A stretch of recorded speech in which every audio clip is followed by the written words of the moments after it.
Ayan mga kabukid, nagtatay po ako ng native na manok at ipanghahalo ko po sa pangulam namin ngayong pananghalian na buto ng sitaw. Ito mga kabukid, ginigisa ko na itong ating native chicken na ipanghahalo natin dito sa buto ng sitaw. Ayan ang aming buto ng sitaw. Ayan mga kabukid, ang aming buto ng sitaw. Dito ko siya ihahalo.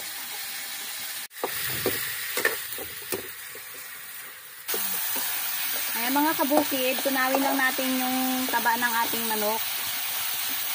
Pan muna natin.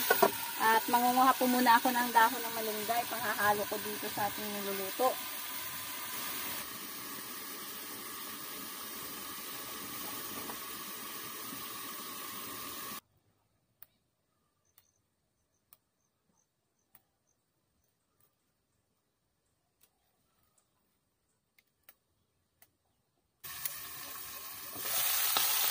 Ayan mga kabukid, ilagay na natin yung ating karne.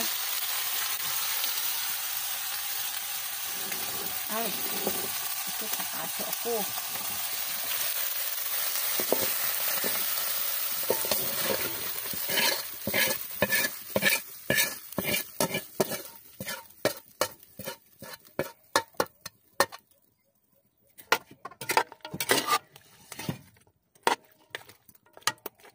Dagdagan natin ng tubig mga kabukid.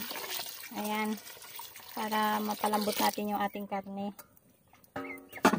Salang natin ulit mga kabukid bago natin timplahan.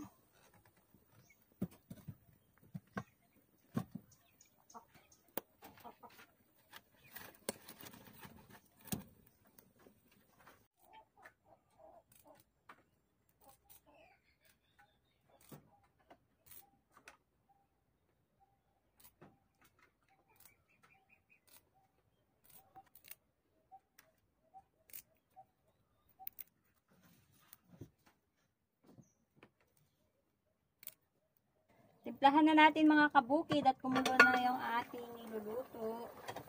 At luto na rin po yung manok.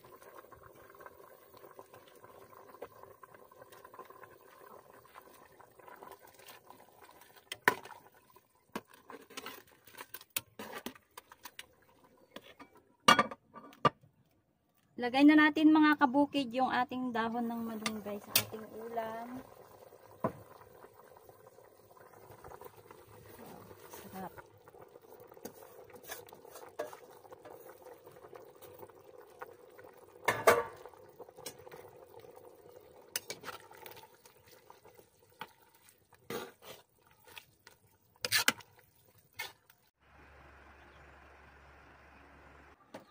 Kain tayo mga kabukid ng pananghalian. Ito na, luto na yung aking niluto na buto ng sitaw na sinahugan ko ng karne ng native na manok. At mamaya, kasi hindi kami natuloy kanina na magpitas ng hinog na kakao o yung bunga ng kakao, kaya mamaya tutuloy namin magpitas kasama ko yung aking anak. Bali de, mamaya na namin pipitasin. Ayan, kain po tayo.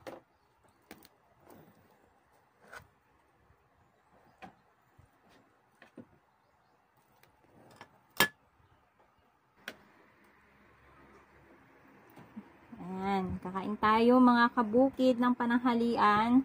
Kasi nagtanim kami ng kalabasa, yun po ang ginawa namin dahil makitransplant na po yung aking mga pinatubo na seeds.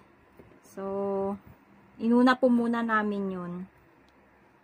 Papakita ko sa inyo kapag lumaki na yung aming mga itinanim.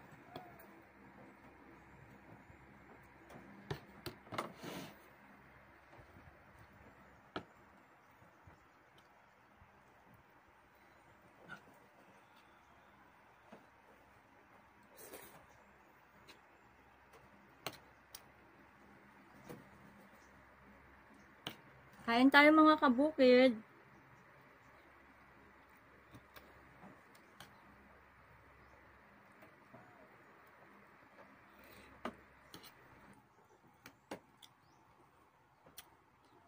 Kakain lang po kami mga kabukid ng pananghalian at mamaya magpapahinga ng konti bago magpipitas po kami ng bunga ng kakao.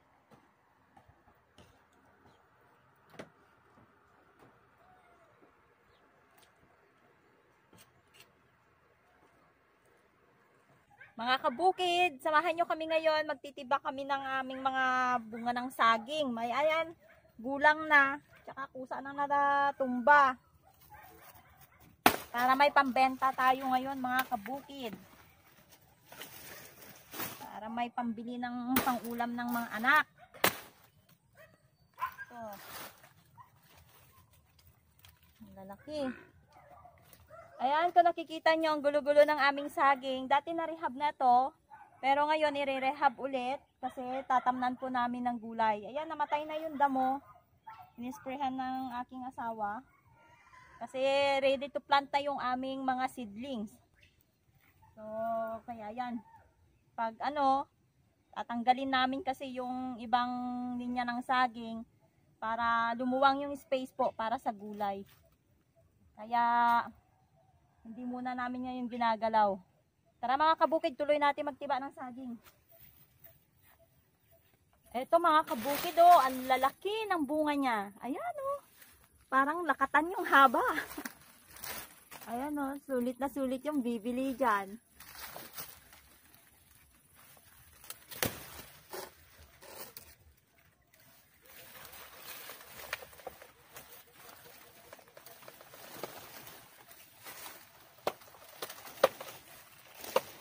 Lalaki, oh, ala.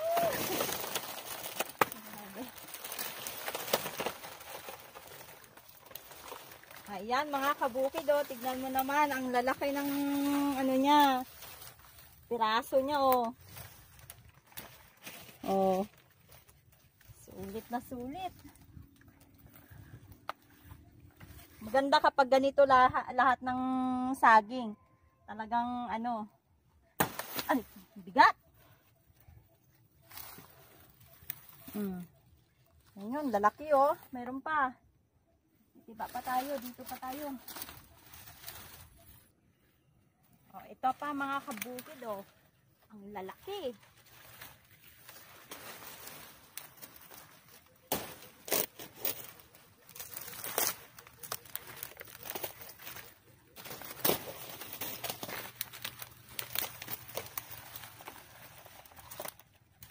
Ang gaganda ng bunga. Ala! Ang bibintog. Ala, oh!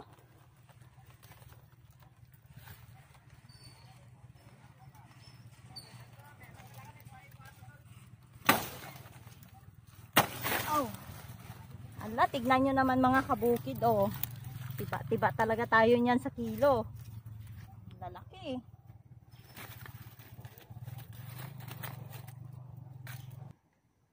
Ipapabuhat ko na lang sa dalawa kong anak mga kabukid kasi hindi ko siya mabuhat. At magpipitas pa po kami ng bunga ng kakao.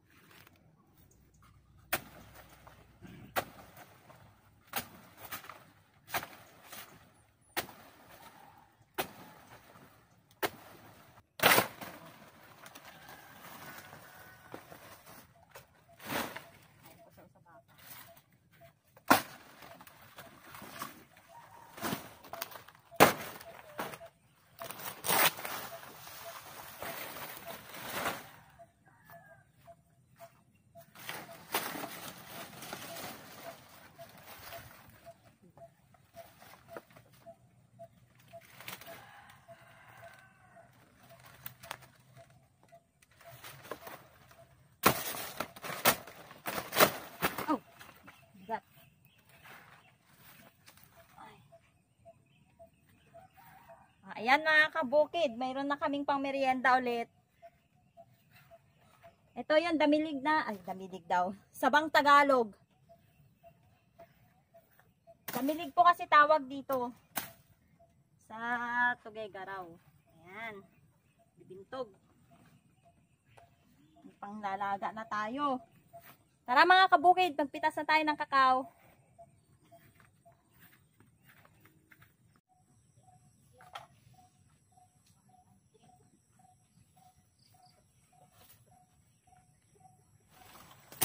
Ito mga kabukid, Sabayan na natin ng pruning yung ating kakao. Daming red ants.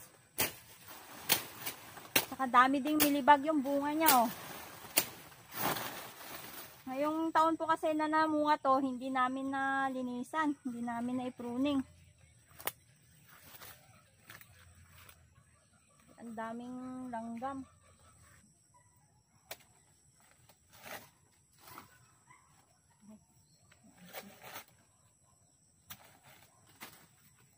Ayan mga kabukid, lumiwanag na yung puno ng ating kakao.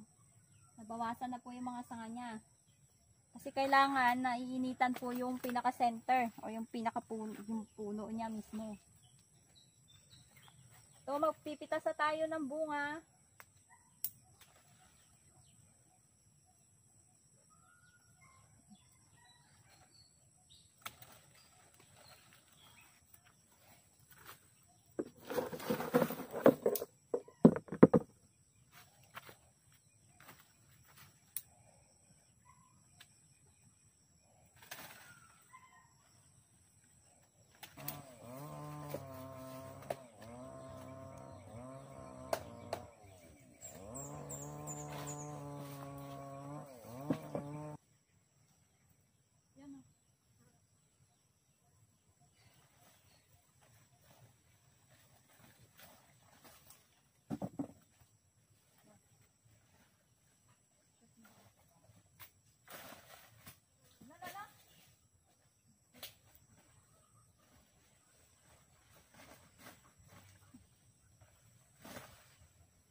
Mga kabukid, dito lahat yung napitas namin. Halos mapuno po yung banyera. 2 puno lang yan mga kabukid. Ano masarap po dyan na gawin? Sobra yung pawis ko. Pumunta na sa mata ko yung pawis. Mulmulan daw yung ikindi. Ikindi. Hindi po. Ipiperment ko po yan. Para mabango yung aroma niya bago natin siya ibibilad. Dami no mga kabukid, oh. Mamaya magbibiak tayo. Meron pa po yun sa ibang puno pero hindi pa napitas kasi hindi pa naman hinog. Ito may naiwan pa po, oh. Saka namumulaklak pa siya. Ayan, marami pang hilaw. Medyo marami-rami pa tayo maaani dito mga kabukid, oh. Pero ito, marami na ito kapag napatuyo. Ayan, sa sunod po mga kabukid, ay papakita ko sa inyo kung paano po mag-ferment. Tapos hanggang sa maging tsokolate na po yun. Ayan, paalam mga kabukid. Hanggang sa muli. Basa tayo ng pawis, ang init. Nagpawisan, nagpitas ng kakao.